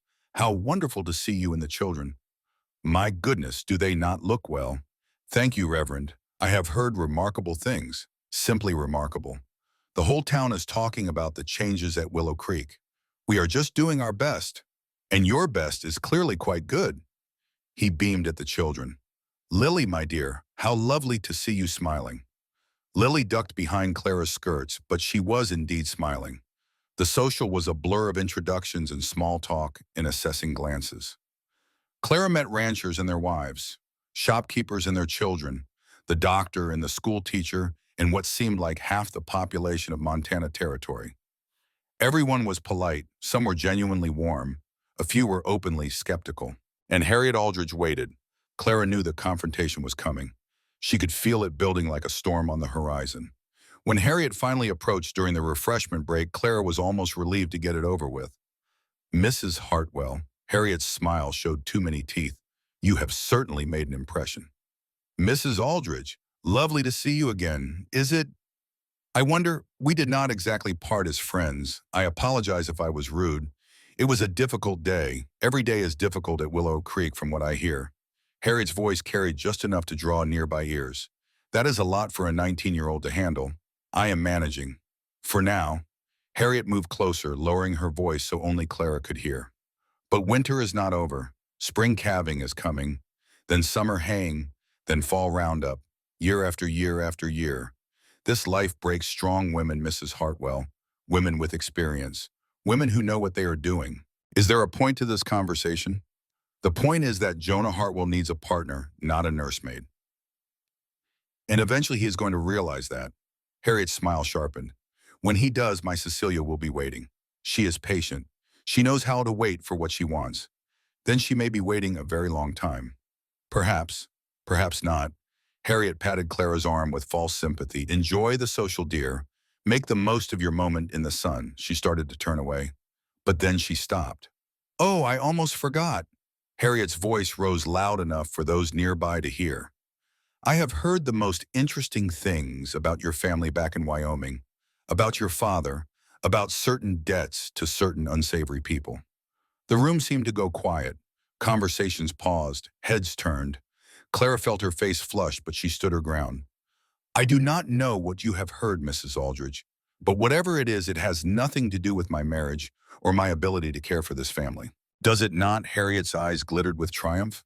Because I have heard that your father was not just sick, he was a gambler, that he left debts so large your family had to sell you to pay them off, that there are men even now looking for you demanding payment.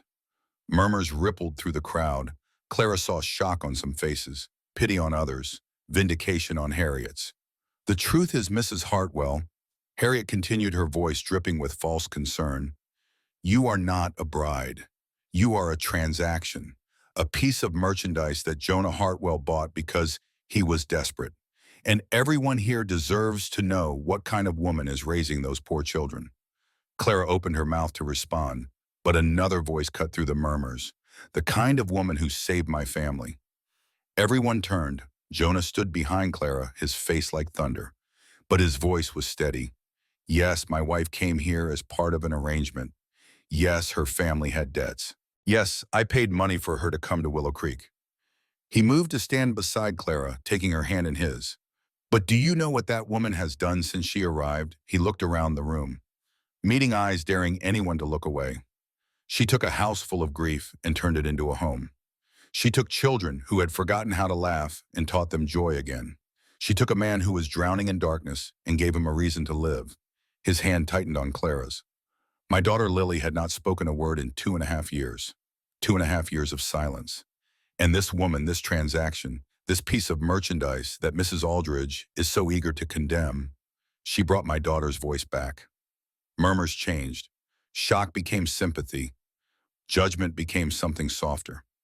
So yes, Jonah continued, I bought my wife. I am not ashamed of it, because that decision was the best thing I ever did, the smartest thing I ever did. And I will spend the rest of my life being grateful that Clara Weston was willing to take a chance on a broken man and his broken family. He turned to face Clara fully. I love you.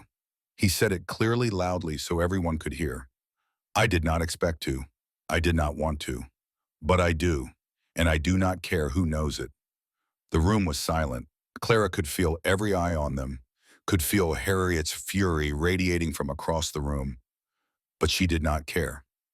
I love you too, she whispered. Then louder. I love you too, Jonah smiled, a real smile full and bright that transformed his face. Then he kissed her.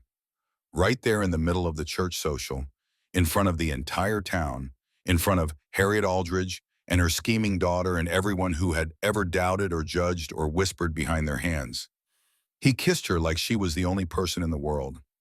When they finally broke apart, Clara saw Margaret Foster wiping tears from her eyes, saw the Reverend smiling broadly, saw Harriet Aldridge's face twisted with fury as she gathered her daughter and swept toward the door.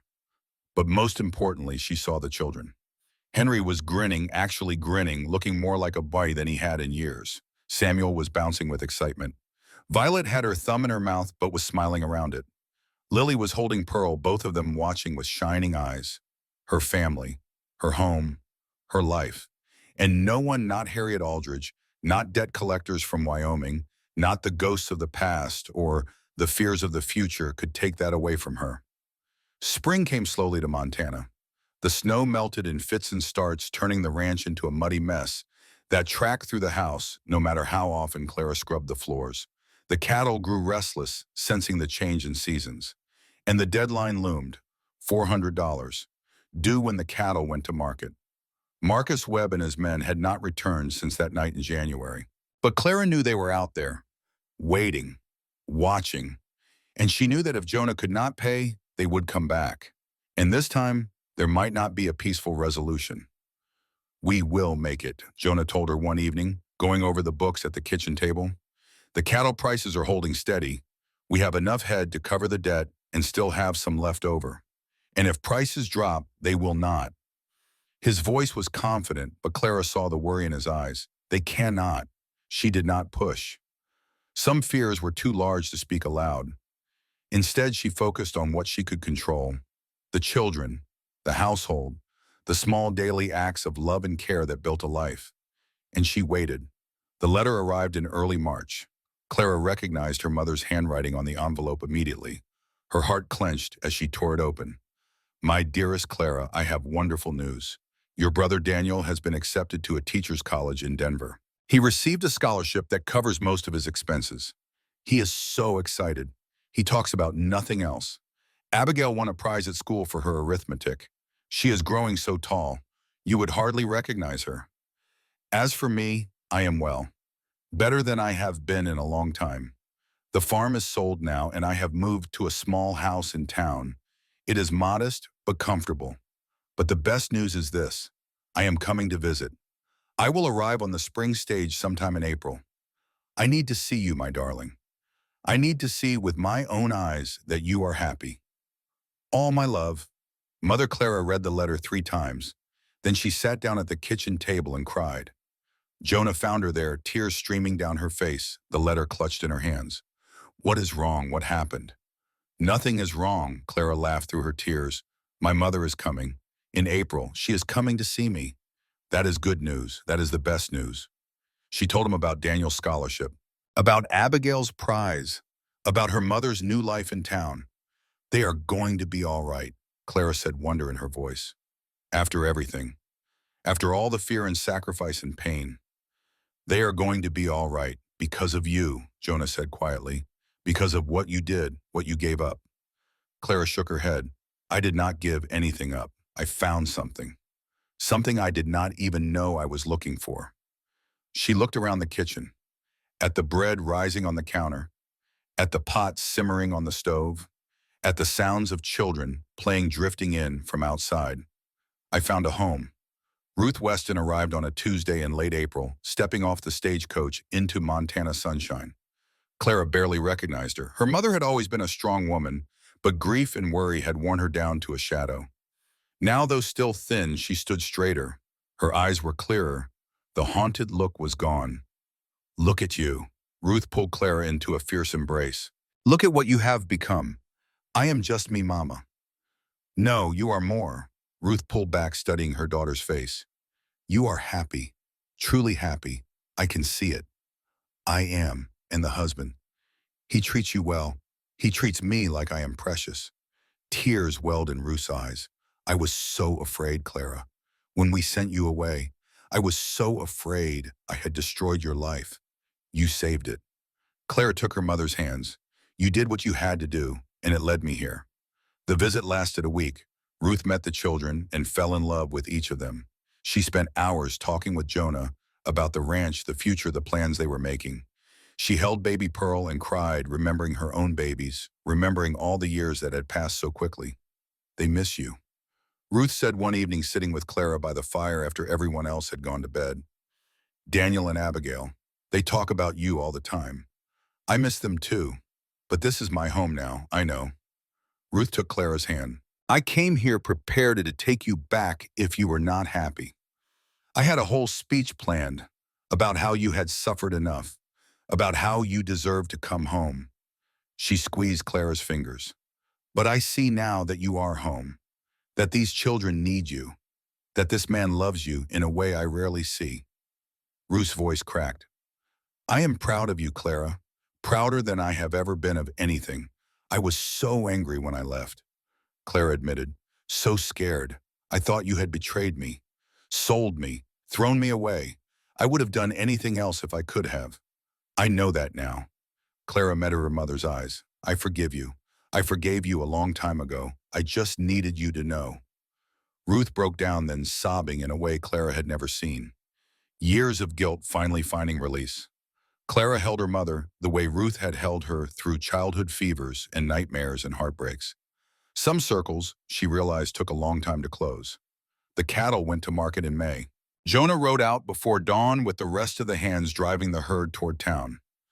Clara stood on the porch and watched him go, Pearl on her hip. The other children gathered around her. "Will Papa be all right?" Violet asked, her small hand gripping Clara's skirt. "He will be fine." Clara spoke with more confidence than she felt. "He will sell the cattle and come home. And then everything will be better." The waiting was the hardest part. 3 days, 3 endless days of cooking and cleaning and caring for children and trying not to think about all the ways things could go wrong. What if the prices had dropped? What if there were not enough buyers? What if Webb and his men were waiting in town? What if? On the evening of the 3rd day, Clara heard hoofbeats. She ran to the porch, her heart pounding. Jonah rode into the yard, tired and dusty, but smiling. "It is done." He swung down from his horse and pulled her into his arms. $400 paid. "Every penny. They are gone, Clara. They will not bother us again. It is over. It is over." Clara sagged against him, relief flooding through her so intensely she could barely stand. The children poured out of the house, surrounding their father with questions and hugs and excited chatter. Jonah scooped up Violet with one arm, ruffled Henry's hair with his free hand, answered Samuel's rapid-fire questions with patient humor, and Clara watched. Her family, her home, her life, safe at last. That night, after the children were in bed and the house was quiet, Jonah took Clara's hand and led her outside. The spring evening was soft and warm. Stars scattered across the sky like diamonds on velvet. The mountains rose in the distance, silver-tipped with snow that would not melt until midsummer. "I have something to tell you," Jonah said. "That sounds serious." "It is." He turned to face her. "These past months, watching you with the children, seeing how you have changed this family." He paused, struggling for words. "I thought I was done, Clara. After Eleanor died, I thought that part of my life was over. The part that could love, the part that could hope. I buried it with her and never expected to dig it up again. And now I realize that love does not work that way. It does not replace. It adds. Loving you does not mean I love Eleanor less. It means my heart grew larger, large enough to hold both of you." He took both her hands in his. "I am asking you to stay, Clara. Not because of the contract, not because of duty or obligation. Stay because you want to, because this is your home, because we are your family. I already chose to stay." Clara smiled through the tears gathering in her eyes. "I chose months ago. Then choose again. Choose every day. Choose to build a life with me. Choose to grow old watching these children become adults. Choose to face whatever storms come next together." She reached up and cupped his face in her hands. "I choose you. Today and tomorrow and every day after that." He kissed her, then soft and sweet under the vast Montana sky. And Clara knew with absolute certainty that this was exactly where she was meant to be. Summer settled over Willow Creek Ranch like a blessing. The days grew long and warm. The children ran wild through meadows thick with wildflowers. The cattle grew fat on lush grass. And Clara felt something stirring inside her that she could not quite name. At first she thought it was just the fullness of happiness, the satisfaction of a life well built, the contentment of finally belonging somewhere. But then the morning sickness started. She hid it at first, slipping away to be sick in private, blaming her fatigue on the heat, pretending everything was normal while her body told her that nothing would ever be quite normal again. It was Lily who figured it out. "Clara, are you growing a baby?" The question came out of nowhere in the middle of bread making while Lily stood on her chair kneading dough with floury hands. Clara froze. "What makes you ask that?" "You put your hand on your belly a lot. Like this." Lily demonstrated, pressing her palm against her stomach. "And you look different, softer, like you have a secret inside you, from the mouths of babes." Clara set down her rolling pin and crouched to Lily's level. "Can you keep a secret?" Lily nodded solemnly. "I think I might be, growing a baby. But it is early still, and I have not told your papa yet. Why not? Because I want to be sure first. And because," Clara hesitated, "because I want to find the right moment." Lily considered this with all the seriousness of a 7-year-old contemplating a great mystery. "I think a baby would be good," she said finally. "Pearl needs someone to play with, and I would like to be a big sister to someone smaller than me." Clara laughed, pulling Lily into a flowery hug. "I think you would make a wonderful big sister." That evening, Clara found Jonah on the porch watching the sun sink behind the mountains. She sat down beside him, her heart pounding so hard she was sure he must hear it. "You look like you have a secret," he said without looking at her. "Everyone keeps saying that. Maybe because it is true." Clara took a deep breath, reached for his hand, placed it gently against her stomach. "Maybe in a few months." She watched understanding dawn on his face, watched horror and terror and wonder chase each other across his features. "Clara, are you?" "I think so. It is early, but I am fairly certain." He swept her into his arms, lifting her off her feet, burying his face in her hair. "God, oh God, Clara, is that happy or scared?" "Both, definitely both." He pulled back to look at her. "Are you all right? Are you happy? I know we did not plan this, and after what happened to Eleanor, I am terrified." Clara admitted, "But I am also," she searched for the word, "complete. Like this is what was supposed to happen all along.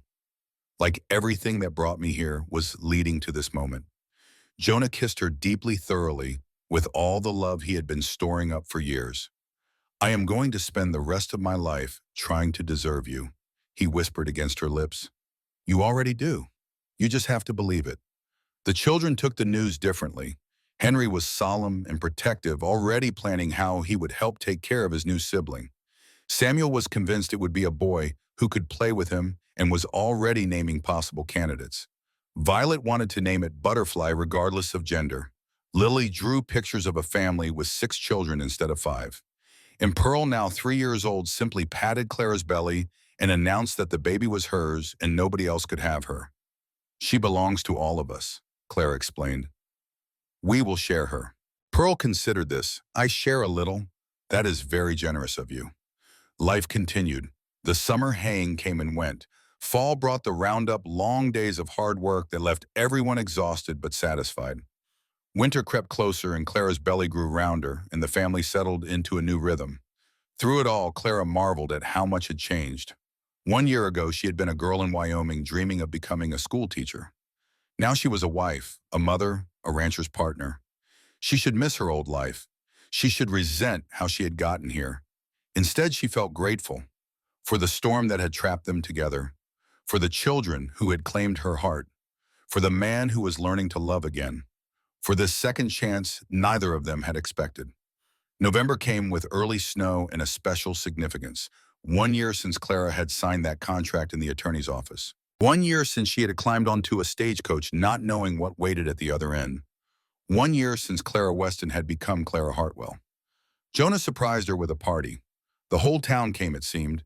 Margaret Foster and her husband, the doctor who would deliver Clara's baby in a few months, the reverend who had married them, neighbors and friends, and people who had once whispered behind their hands, but now smiled with genuine warmth. Even Harriet Aldridge showed up, though she spent most of the evening in the corner looking sour. Some people, Clara had learned, would rather nurse their grievances than let them go. 1 year, Margaret said, pulling Clara into a hug, and look what you have done. That man is a different person. Those children are thriving. You have worked a miracle, Clara Hartwell. I just showed up and tried my best. Sometimes that is what miracles are. Showing up and trying your best when everything seems impossible. Late that night, after the guests had gone and the children were in bed, Jonah led Clara outside. Snow was falling softly, the first real snow of the season, dusting the ground in white. The world was hushed and peaceful, wrapped in winter's blanket. A year ago, I stood in this yard and watched a stranger climb out of a wagon. Jonah said, his breath fogging in the cold air. I told myself it was just an arrangement, just business, that I would never feel anything for you except gratitude. And now I cannot imagine my life without you in it. He took her hands, warming them between his own. You saved me, Clara. You saved all of us. Not just the children, but me. I was dying slowly day by day, and you brought me back to life. You brought yourself back. I just gave you a reason to try. Same thing. He pulled something from his pocket. A ring. Simple gold. Nothing fancy but gleaming in the moonlight. This was my mother's. My father gave it to her on their wedding day. She left it for my wife, but He paused. I gave Eleanor a different ring, her mother's ring. This one I kept. I did not know why. I think I was waiting. Waiting for what? For you. He slipped the ring onto her finger next to the plain band he had given her at their hurried wedding ceremony. This makes it real, Clara. This makes you mine. Not because of a contract.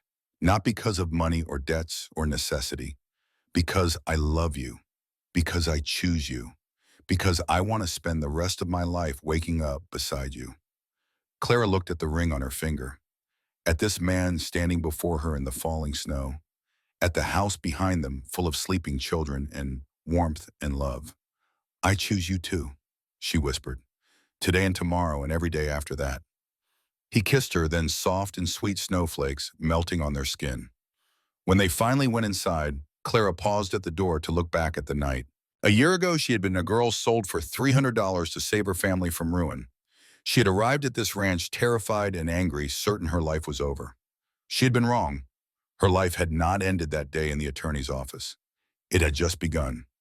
The baby came in February on a morning when the world was white with snow and the air was sharp with cold. Clara woke before dawn with pains she recognized from the stories other women had told her. She lay still for a moment, breathing through them, gathering her courage. Jonah. She reached for him in the darkness. He was awake instantly. Is it time? I think so. He moved faster than she had ever seen him move. Dressed, woke Henry, sent him racing to fetch the doctor from town. Built up the fire, heated water, gathered every clean cloth in the house. The children should not be here. Clara gasped between contractions. They should not see this. I will have Henry take them to the Fosters when he gets back. Jonah gripped her hand. Everything is going to be fine. Do you hear me? Everything is going to be fine. She wanted to believe him. She wanted to believe with all her heart. But she knew the risks. She knew what had happened to Eleanor. And she was afraid. The hours that followed blurred together. Pain and fear and the steady presence of Jonah beside her, holding her hand, murmuring encouragement, refusing to leave even when the doctor suggested he might want to wait outside. I am not going anywhere, Jonah said fiercely. I was not there when Eleanor. I could not be. But I am here now. I am staying. Clara squeezed his hand through another contraction. I love you. I love you too. Now stop talking and push. She pushed. For hours it seemed, until she had nothing left, until she was sure she could not do it anymore, until she was ready to give up. Then suddenly, finally, a cry split the air. It is a girl, the doctor announced. A healthy baby girl. Clara sobbed with relief and joy and exhaustion. The doctor placed the baby in her arms, this tiny, perfect creature who had fought her way into the world. Dark hair like Jonah's, blue eyes like Clara's mother Ruth, a rosebud mouth already searching for food. Hello, sweetheart, Clara whispered through her tears. Welcome home. Jonah leaned over them, his weathered face wet with tears of his own. She is beautiful, Clara. She is so beautiful. She is. What do we name her? Clara looked at this man who had become her everything. This man who had lost so much and somehow found the courage to love again. Eleanor, she said, for your mother, and Ruth for mine. Eleanor Ruth Hartwell. Jonah's breath caught. Is that all right? It is perfect. He pressed a kiss to Clara's forehead, then to the baby's. It is absolutely perfect.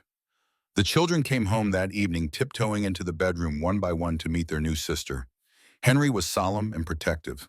Samuel was disappointed she was not a boy, but grudgingly admitted she was pretty cute. Violet was immediately in love, announcing that Butterfly would have been a better name, but Eleanor was okay too. Lily held the baby with careful wonder. She looked up at Clara with eyes that had seen too much and survived anyway. She is so small. She will grow. I will help take care of her. Lily said it like a promise. I will teach her things. How to be brave even when she is scared. How to find her voice even when it is hard. Clara's heart swelled. I know you will. And Pearl, now 3.5, climbed onto the bed and announced that the baby was hers, just as she had predicted.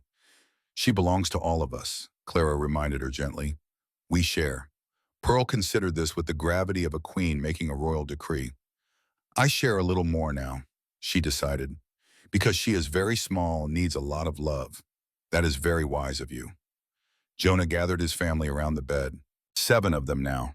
This impossible collection of wounded hearts that had somehow found their way to healing. He looked at Clara, at the baby in her arms, at the children crowding close. I do not deserve this, he said quietly. I do not deserve any of you. You deserve everything. Clara told him, you deserve love and happiness in a house full of chaos and noise. You deserve to wake up every morning knowing you are not alone. I do not feel alone anymore. His voice was rough. For the first time since Eleanor died, I do not feel alone. You never have to feel alone again. Clara reached for his hand. That is what family means. Years later, when people asked about the Hartwell family of Willow Creek Ranch, they always heard the same story. About a young woman who came from Wyoming with nothing but a trunk and a contract and a heart full of fear. About a widower who had forgotten how to live until she reminded him. About 5 wounded children who learned to laugh again. About a 6th child, a daughter named Eleanor Ruth, who grew up surrounded by so much love, she never doubted for a moment that she was wanted. About a family built not from blood alone, but from choice, from courage, from the daily decision to show up and try, even when everything seemed impossible. The girl who was sold for $300 found something money could never buy. She found where she belonged. She found home. And in finding it, she gave that same gift to everyone she loved. Some stories end with happily ever after. But the best stories, the truest stories, do not really end at all. They just keep going. Chapter after chapter, generation after generation, love building on love until no one remembers where it started anymore. Clara Hartwell's story was like that. It started with a bargain and became something sacred. It started with desperation and became devotion. It started with strangers and became family. And the woman who once thought her life had ended in an attorney's office in Wyoming lived to see her children grow tall and strong, lived to hold grandchildren in her arms, lived to grow old beside the man who had bought her, and then spent every day earning her love. When asked how she had done it, how she had turned tragedy into triumph, her answer was always the same. I showed up. I tried my best. I refused to give up on love, even when love seemed impossible. That was the whole secret. That was everything. That was grace, and it was worth every penny of the price she had paid to find it.